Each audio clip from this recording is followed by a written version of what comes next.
The iMac was the first all-in-one Macintosh computer announced by Steve Jobs in 1998. Although the first iMac computer only had 32 megabytes of RAM and a hard drive with a storage of only 4 gigabytes, the iMac has evolved to become one of the fastest and most reliable computers today.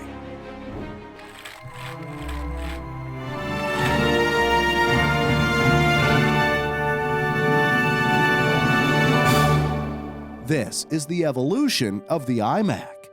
The first Apple personal computer was the Macintosh 128K, released on January 24, 1984 for $2,495. It had a 9-inch display and extremely low specifications, but at the time, these specifications were impressive and that led to strong sales of the Macintosh. Within a few months, 70,000 units were sold.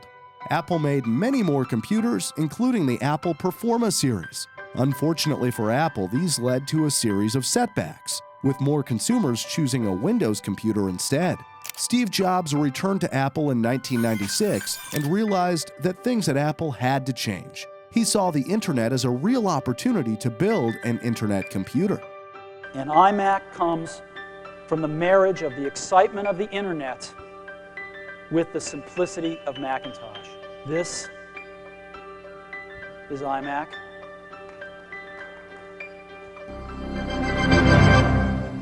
So just 2 years later, in 1998, Apple announced the iMac G3. No one had imagined that a company struggling to keep up with its competitors would design and build something that would change the personal computer industry. The first advantage that this computer had was that it gave the users faster access to the internet. Unlike what we have today, the internet was just becoming mainstream and devices were not optimized for internet use. In fact, it became one of the selling points of the iMac G3 with the popular catchphrase, "There's no step 3," meaning that users only had to go through 2 steps to connect to the internet. This may not sound like a big deal now, but it was back then.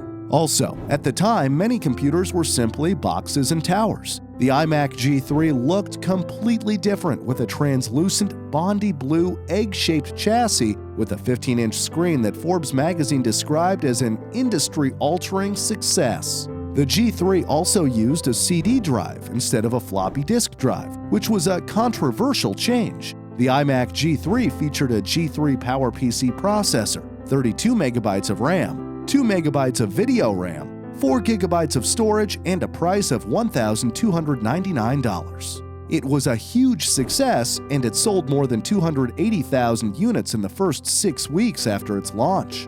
In 1999, a new model of the G3 was launched with more colors. The RAM, video RAM, and storage were all upgraded. 1 year later, another model of the G3 was released with significantly better specifications. Fun fact: the I in iMac stands for the Internet. Ken Segal proposed this name and Steve Jobs didn't agree at first because he wanted to call it, wait for it, the Mac-Man. That would have been a funny name for a computer that couldn't play the official Pac-Man. Better put them hands together and act like you know up in here. In 2002, Apple introduced the iMac G4 with an improved design. The CTR monitor in the iMac G3 was replaced with a flat panel screen in the iMac G4. The screen was supported by a stainless steel arm attached to a hemisphere base. The design gave this new computer a unique look that made it seem as if the screen was floating in the air. This time, customers could choose between 15, 17, and 20-inch models. The G4 featured a faster processor, improved RAM and video RAM, 40 gigabytes of storage, and it had a starting price of $1,299. 2 years later, Apple completely changed the design of the iMac with the iMac G5. This was the first iMac that had its entire computer hidden behind a flat screen. The flat screen was supported by an aluminum stand, and it was considered the thinnest desktop computer at the time. The G5 was available in 17 and 20-inch displays, and the specifications were improved significantly. The lower-end model cost $1,299, while the more expensive 20-inch was sold for $1,899. In 2005, the iMac G5 received an integrated iSight camera. The RAM, video RAM, and storage were also improved. It had a base storage of 160 gigabytes, but was also available in 250 or even 500 gigabytes. Fun fact, 2006 saw the arrival of the first iMacs to use Intel processors, and this started a historic partnership between the world's leading chip innovator and, in my opinion, the world's most innovative computer company. Just when you think that Apple has nothing new to offer, they'll always surprise you with an outside-of-the-box innovation. In 2007, they replaced the white polycarbonate plastic that has been used in the previous models with aluminum and a black bezel around the display in the iMac aluminum. This model was more aesthetically pleasing, and it was the first to use the wireless keyboard and Magic Mouse. The iMac aluminum was the first to have 1 GB of RAM and storage options ranging from 250 GB to 1 TB. Surprisingly, the starting price was lowered to $1,199. That is $100 less than all previous models. In 2009, Apple further improved the iMac aluminum by introducing the Unibody. Unlike previous models, it was the first one to have an end-to-end glass screen with a larger screen size of 21.5 inches. Also, unlike previous models, it had a 16:9 widescreen aspect ratio, which since became an international standard for computer monitors. All the features were upgraded with significantly more RAM, video RAM, and 500 gigabytes of storage. In 2012, Apple released the iMac Slim Unibody. Slim because it was indeed much slimmer than all the previous models. The processor was upgraded to a Core i5 processor, making it much faster. That's not all. It also had 8 gigabytes of memory, and it had a whopping 1 terabyte of Fusion Drive storage. This type of storage combines a hard disk drive with a solid-state drive and offers a substantial speed boost compared to the hard disk drive used in previous models. The 21-inch model cost $1,299, and a few months later, the 27-inch model was released for $1,799.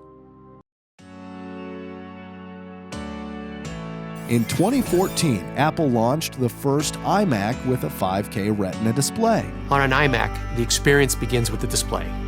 And now we're really proud to introduce the first iMac with a Retina 5K display. With 14.7 million pixels, this goes way beyond HD. It gives the ultimate all-in-one computer the ultimate display.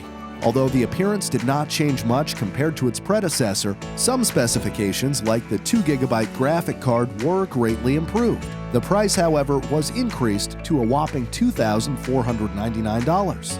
A more affordable model came to the market 1 year later with the 21.5-inch 4K iMac.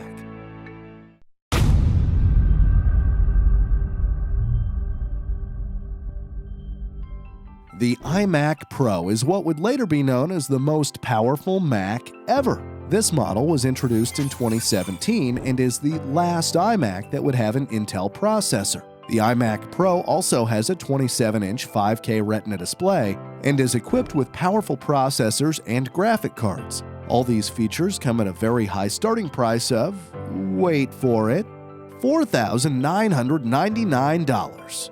In 2019, options of an astonishing 256 gigabytes of memory and a 16 gigabyte Radeon Pro Vegas 64X graphics card became available, making it not just the most powerful iMac ever, but also one of the most powerful PCs in the world.